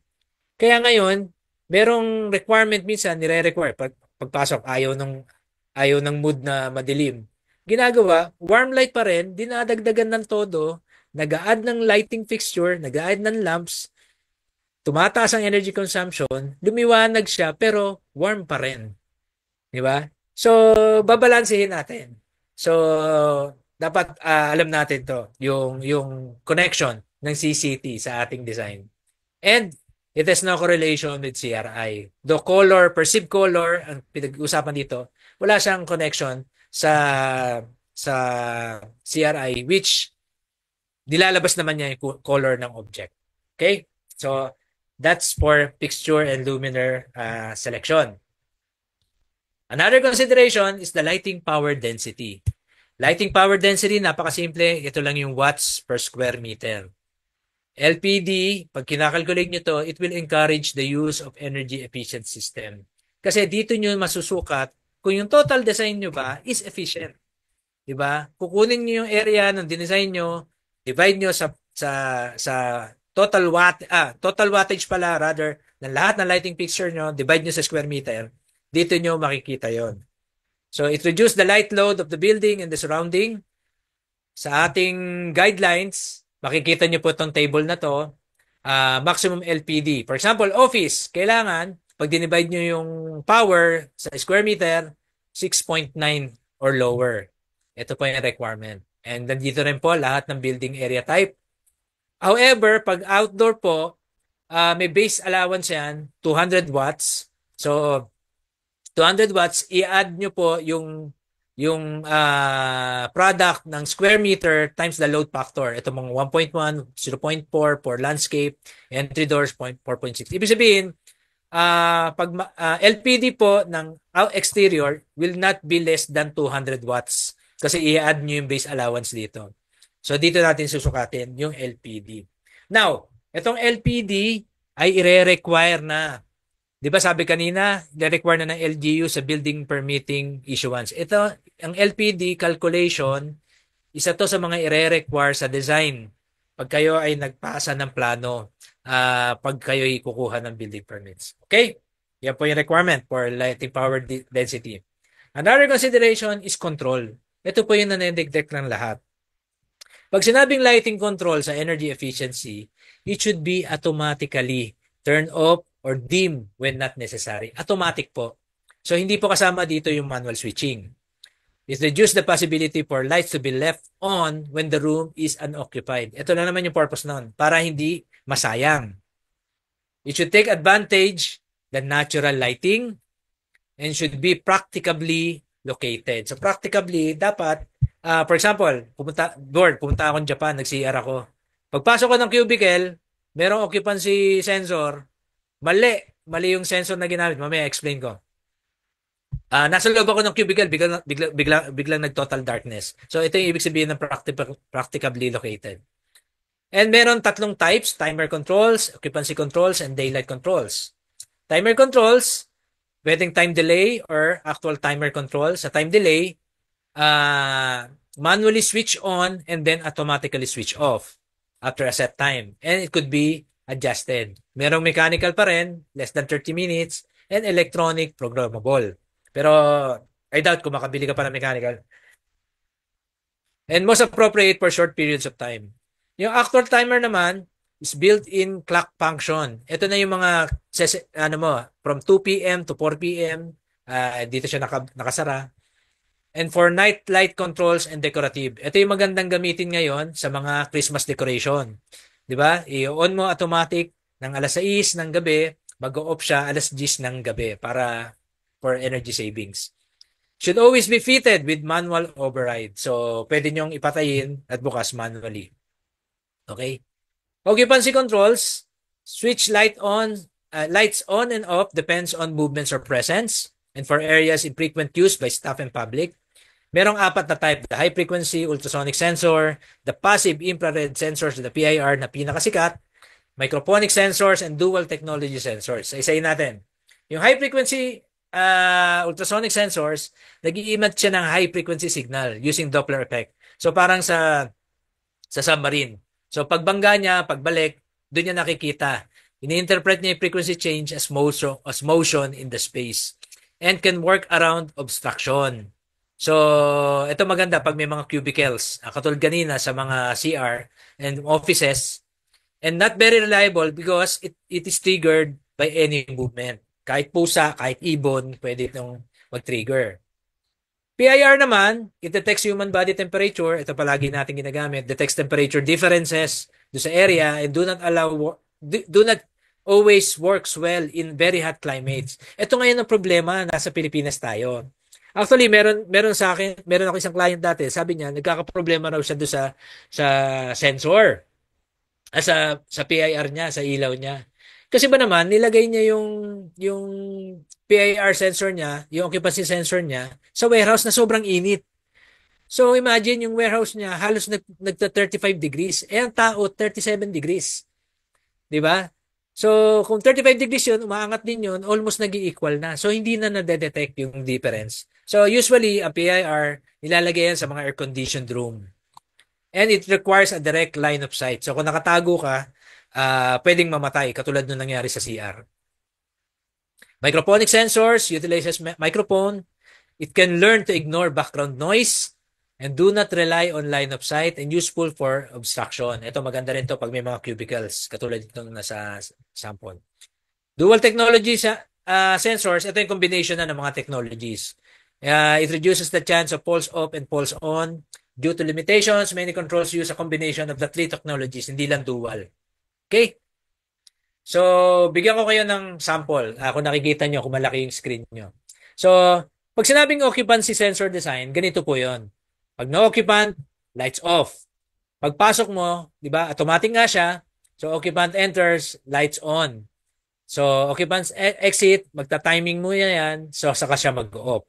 Ngayon, ang problema, paano kung daylight? Paano kung maliwanag? For example, this one, no? Even though light may be insufficient, iilaw pa rin siya ng iilaw. Kaya ang dapat na design dito, tinatawag na vacancy sensor. So pag nighttime, yung switch nyo manually on siya. So occupant enters, lights come on only when manual operation. So pag pumasok ka, hindi siya basta-basta bubukas. Pag nag-exit ka, ganun din, magka-countdown siya. So mamamatay siya. Ngayon, pag daytime, dahil nga manually on ka, so, ang occupant na magde-decide, enough ba yung ilaw? Kailangan ko ba ng ilaw o hindi? So, pag exit mo, patay pa rin yung ilaw. So, all the time, hindi ka gumamit ng ilaw. So, ito yung mas energy efficient na lighting control. So, tandaan nyo yan ha. Occupancy sensor control and vacancy sensor control. Sa daylight naman, kanina, shinare ko sa inyo yung mga zone. Sa daylight naman, kailangan mo consider kung anong switching. Step switching, step dimming, or continuous dimming. Step switching, relatively large change in illumination. And illumination, uniformity, may problema tayo dyan. For example, ang step switching, pag na-achieve mo na yung daylight na hinahanap mo, so automatic, buong zone na to, mamamatay. So, ang problema nito, comfort. Kasi makikita mo yung difference, di ba? Dahil may ilaw ka ng daylight plus ilaw nito, biglang mamamatay, mararamdaman mo pa rin yon. Step dimming naman, hindi siya automatically nag-off. Hindi rin siya nagta-turn on, nagta-turn off. Pero ang dimming niya, control siya, 25%, 50%, 75%. So, nagdi-dim siya. So, mararamdaman mo pa rin yung pagbabago. Ang pinakamaganda is continuous dimming. So, it depends on photosensor signal. Unnoticeable yung change in illumination. Kaya mas maganda siya. Okay? Ang key point lang dito, sa daylight control, 150% of designed lux mo dapat, more than yung daylight zone can be reduced by 65%. At yung source mo 150% ng design lux. For example, if 100 lux yung requirement mo, dapat yung daylight mo kaya magbigay ng 150 lux para magamit mo yung daylight ma-apply mo tong daylight controls. So meron din tayong open loop and closed loop. Pag open loop ang daylight controls, yung sensor mo tinitignan yung sunlight mo, yung daylight source mo. Doon lang siya nagde-depend. So pag kumulimlim, saka magre-react yung artificial lighting mo. For closed loop, ang tinitignan niya yung actual illumination sa loob. So kung ang actual requirement mo, for example, 300 lux, i-maintain niya yung 300 lux mo, lumiwanag man o dumilim sa labas. So kaya ito yung mas okay na design.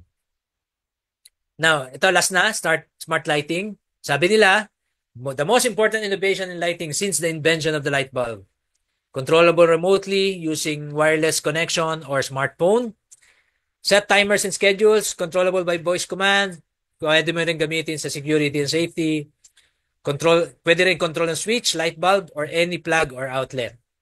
Yan. So, ang communication na sikat dito sa Pilipinas ngayon is the Wi-Fi, connected directly to Wi-Fi router, so you can control it remotely. Bluetooth, can create mesh network, can be directly controlled by BLE smartphone. Kaya lang, pag Bluetooth ang communication mo, kailangan mo ng Bluetooth hub. Tapos yung Bluetooth hub mo, connect sa internet. Then, meron din mga protocol, Zigbee, Z-Wave, ito yung sikat sa atin. Meron Samsung, meron Philips, iba-ibang brand, merong sariling protocol. Can create a mesh network, cannot be controlled without the hub, para Bluetooth. And kailangan yung lahat ng picture mo, Zigbee and Z-Wave din. So, kaya pag bibili ka, kailangan i-define mo. Yan. Ganito po yung smart control. Ito pong switch, pwedeng kontrolin yung lighting mo. Ang makagandaan dito ngayon, napakadali na mag-setup. For example, sa bahay natin, papalitan mo lang yung light switch. For example, wired, yung ilaw natin, katulad nitong nasa baba. Papalitan mo lang yung light switch, yung lighting switch mo. Makokontrol mo na to ng smart. So, pwedeng directly, kung Wi-Fi yung protocol mo, pag marami ka naman Zigbee or Z-Wave, pwede kang may hub. So ngayon, ang kagandahan din sa mga smart switch na nabibili ngayon, pwede kang magdagdag ng ilaw kahit malayo sa sirkito mo. So ang papalitan mo lang yung bumbilya mo ng smart light or smart lamp. So pwede mo nang i-program yan na mag-control. So ang ganda ng smart system ngayon, wala nang limitation. Then pag may hub ka or pwede mong kontrolin from your phone, pwedeng by voice command, Google or Alexa, pwede ring sensor. 'Di ba? Yung sensor control na pinag-aralan natin kanina, occupancy control, pwedeng siyang mag-control para umilaw tong lamps mo. So, dito po sa bahay, smart switch na po ako, smart system na ako. Yung mga system ko, binili ko lang po sa Lazada. Ngayon, 12/12 mag-check na kayo. Yun lang, kailangan tignan nyo yung specification kung kailangan ng hub o hindi kailangan ng hub. So, kailangan nyo lang, ang una nyo lang gawin, palitan yung mga switch nyo ng smart switch. So, makokontrol nyo na lahat ng circuito na nakakonect doon.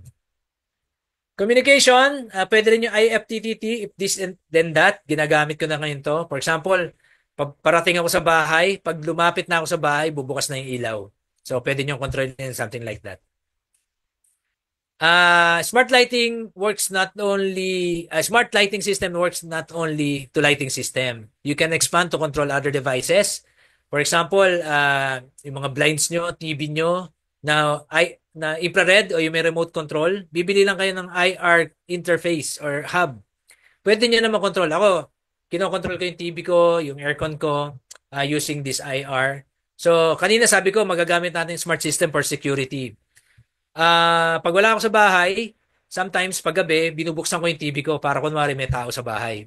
So, something like that, pwede nyo magamit.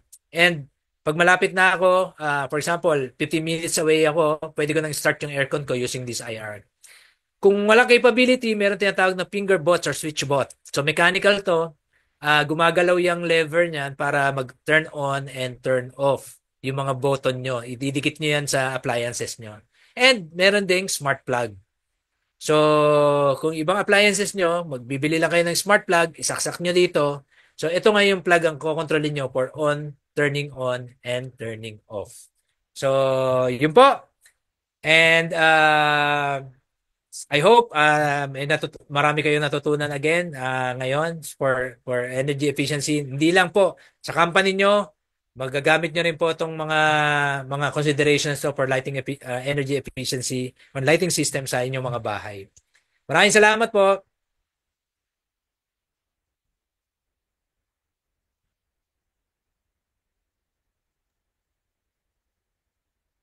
Thank you so much, Sir Perry. Let's proceed po sa Q&A. So may mga questions po tayo dito, sir, sa may chat box. Basahin ko lang po.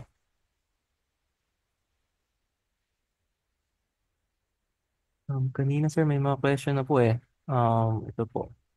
From Jubel Gatchalian. How about sa conference or meeting room, combination of daylight and warm white? Okay. So, usually, pag ginagawa natin dyan, kasi, di ba, dinidesign talaga natin yon. Ako, nagde-design ako ng ganun eh. May warm light at saka daylight. Pero, para maging multi-purpose yung area. For example, yung conference room, gagamitin mong for dinner, pwede mong gamitin yung warm light. Di ba? So, for example, gagamitin mo naman siya for educational or training or seminar, pwede nyo gamitin yung daylight. So, kaya ginagawa yon. So, actually, yun yung purpose nun. Kaya lang hindi natin napapansin. Kala natin, merong specific design consideration yon sa area. Pero, kung hindi ganun yung purpose nyo, maglalagay ka ng daylight at saka warm light, actually, ano yun, sayang yun. Actually, sinasabi nga namin sa lighting design, misdesign yon. Kasi hindi supposed to be na naglalagay ng warm light at saka daylight. Unless, specific yung purpose bakit mo nilagay yon. Either gusto mo may daylight lang talaga para ma-enhance yung mood or warm light para maging comfortable naman yung area. So, ganun lang po yun. Next question, sir, from Nixon Angelo Gatchalian. Saan po makikita yung tables, watts per square meter? LPD na po ba yan, sir? Yung LPD na yan, makikita nyo doon sa guidelines. So, napinakita ko sa inyo. I-Google nyo. Yung buong guideline na yun, pwede nyo i-download PDF format sa Department of Energy website. So, nandun po lahat ng mga tables, pati po mga minimum requirements sa motor, sa transformer, high efficiency motors, high efficiency transformer, lahat po ng pati po mechanical and mga air conditioning nandun po.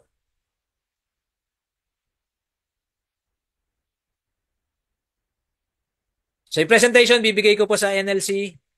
Sila lang po magdi-distribute sa inyo. Okay, thank you, sir. May mga questions pa po ba tayo? If you, sir, mga participants, you can unmute if you have questions po. Pwede naman.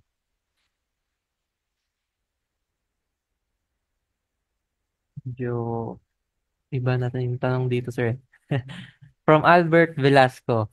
Most of the street lights today are converted to LED type fixtures. This move made our highways, streets dark and no longer conforming to the standards. This may be attributed to poor engineering design or no engineering calculation made at all. What are IIE and other organizations doing to address this problem? Thank you. Okay. Actually, walang say ang IIE doon eh. Pero dapat ito ang nagbabantay talaga LGU, 'di ba? Kasi basically street lighting is LGU. Then nasa kanila rin naman ang OBO. Ang problema kasi, actually it's also my observation. Kasi nga ang ginagawa nila, yung dating, 'di ba sinabi ko kanina, be careful with retrofit. Kasi nga ito yung isa sa mga retrofit na nagiging problema. Dahil nga hindi dinesign, hindi kinalculate yung illumination. Nilagay na lang, ni-retrofit na lang nila base dun sa dating pinaglagyan nung dating ilaw. So, kaya talaga nagkakaproblema. Another problem pa is maintenance, 'di ba? Kasi habang tumatagal din ang LED, minsan because of the battery, dahil battery lang talaga ang nagiging power niyan sa gabi. So minsan talaga hindi na niya naaabot yung optimum performance niya. So kaya yun din quality, well, in terms of quality ng mismong product. Pangatlo, maraming street lamp na lumalabas ngayon na may occupancy sensor na nagdidim siya kasi nga nagsa-save siya ng energy. So minsan talaga pag tinignan mo na malayo ka at walang occupant o walang dumadaan, madilim yung kalye. So, well, that's another thing na additional sa energy efficiency.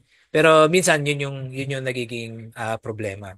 At ang problema ngayon, lahat ng lighting ngayon balik sa puti.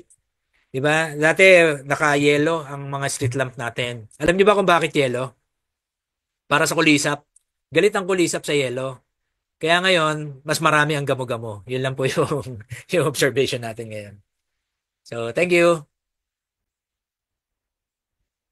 Thank you, sir. Next question, sir, from Joey Mark Gamayon.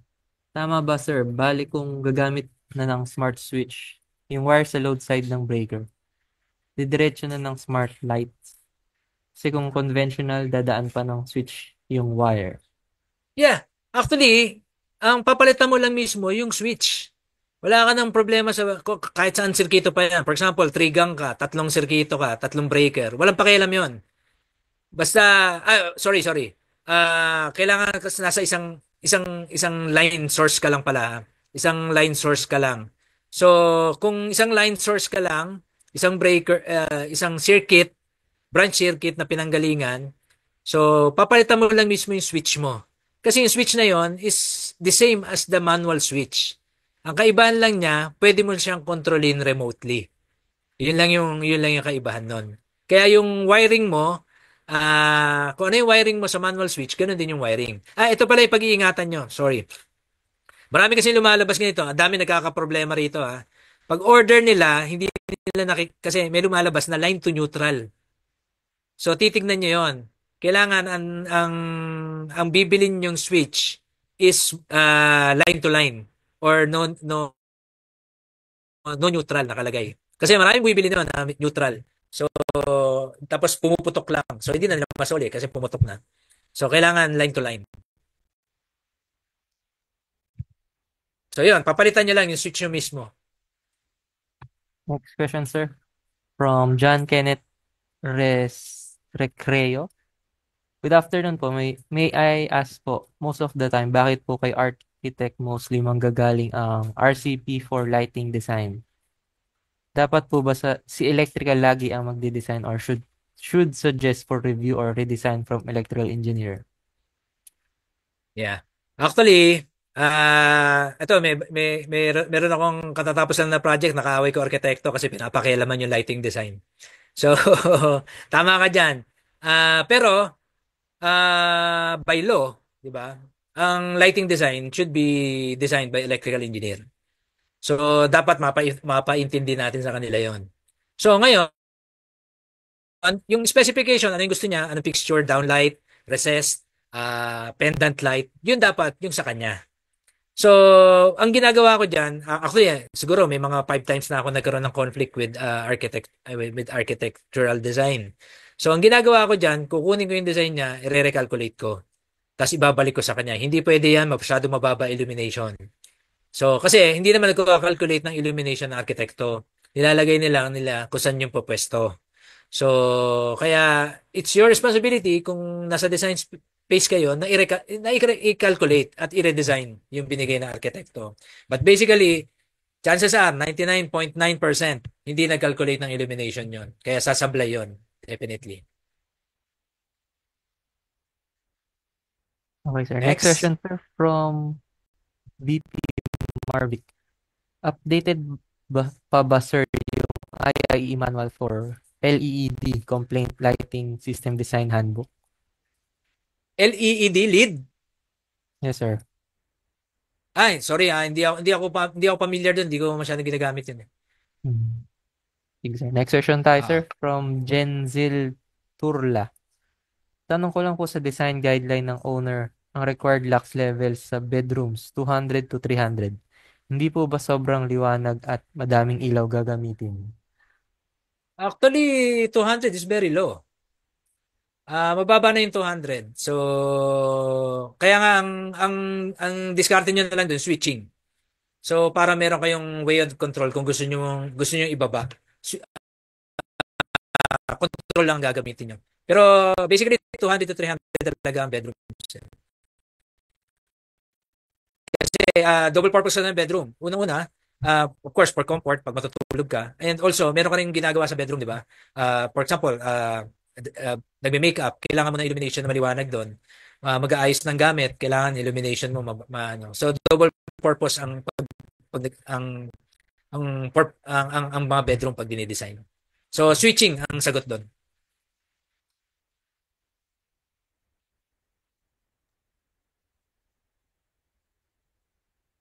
Next question, sir, from Jojo. Sir, LED lights ba ang harmful? LED lights ba walang harmful effects sa eyes, health natin? Wala bang ganong radiation yon? Anong association ba nag-approve nun? Actually, walang study na sinasabi may radiation ng LED. So, I don't think na may radiation siya. Okay, sir. Next question, sir, from Wally Olivia. DTI approved din po ba yung nabibiling smart switch sa online? Please advise brand. Yeah. Actually, hindi. Actually, hindi. Pero yung binili ko, DTI approved. So, medyo branded. Actually, nagsubok lang ako nung, if you want to try out, subukan nyo muna yung medyo mura para magamay mo lang. Ang ginawa ko, ganun ginawa ko.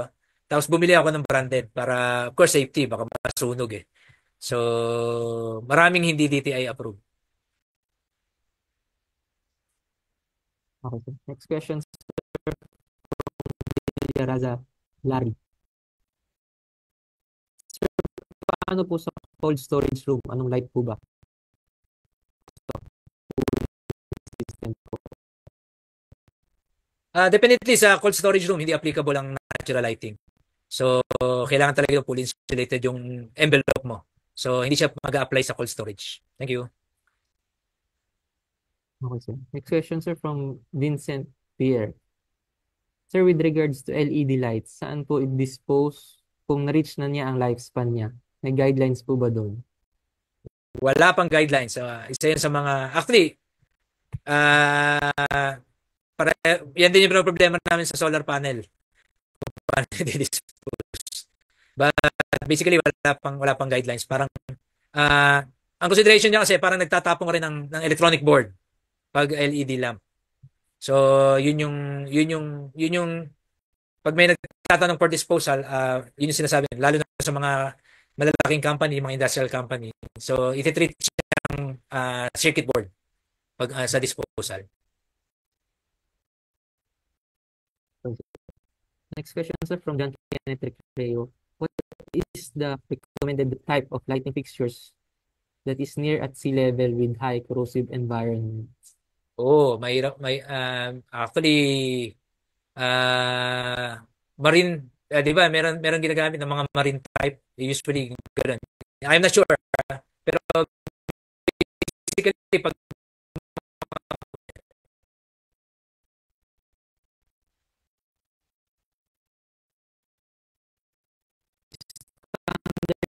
Tariff na ba bilang isang CM or energy auditor?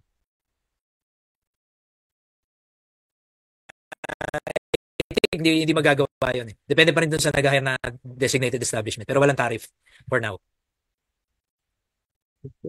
Sir, from Jojo. Sir, meron bang table o manual na makikita kung ano-anong lighting design o specification sa bawat room location ang gagamitin para hindi tayo umaasa na didiktahan na ng mga architect para makakasabay tayo?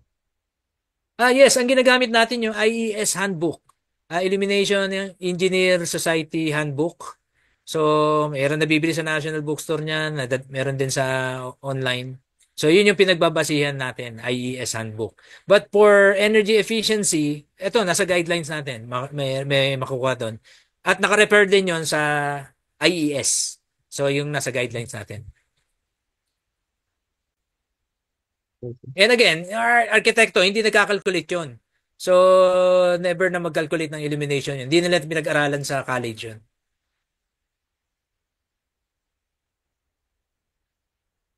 Okay, next question from Bauer Jello. Guidelines for using explosion-proof lightings. Is there any consideration when to use and how to apply? Yes, nasa PEC po natin. For explosion-proof lightings. Nandun pala, may provision po tayo sa PEC. Okay, so, wala na pong questions. Wala na po bang habol for questions? Okay, sir. Okay na po tayo. So, thank you so much, Engineer Perry, no? Let us award lang po yung Certificate of Appreciation po namin. And may I call Sir Jeff, nandiyan po ba kayo? Yes, dito ako. Ayan. Yes. So, to award po, Sir Jeff.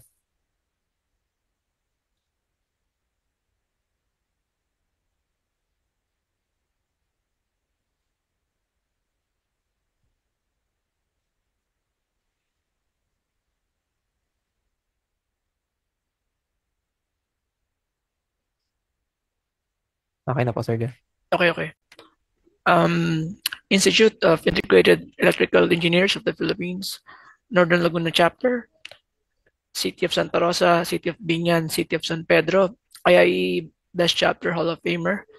Certificate of Appreciation is given by IIEE Northern Laguna Chapter in recognition to Engineer Perry Bellaflor, PEE, ACPE, CEM, for sharing his technical expertise on the topic entitled RA 11285 Update and Lighting Energy Efficient Design during the Thursday Delight webinar given this 12th of December 2024, e-signed by yours truly, Anthony Jefferson Atienza, REE Vice President for Technical Affairs of NLC, by Reginald M. Castillo, PE, President of NLC, by Delito V. Manalo, PE, our reverend proponent and co-host, and last but not the least, by e-signed by Esperanza A. Collado, REE MMEM, National Vice President for External Affairs, and our host.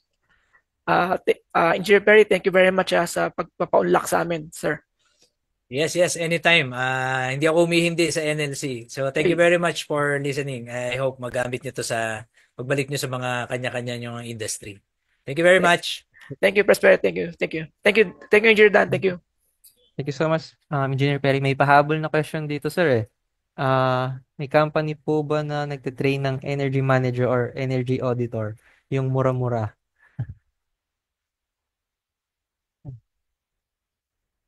Nakamute kayo, sir. Yes. Hindi ko alam kung mura-mura, pero yung binigay ko kanina, yung pinasend ko ng mga RTIs. Nasa website din yun ng DOE. So, nandun yung mga... Pero nagre-range ang CEM, 15,000 to 20,000.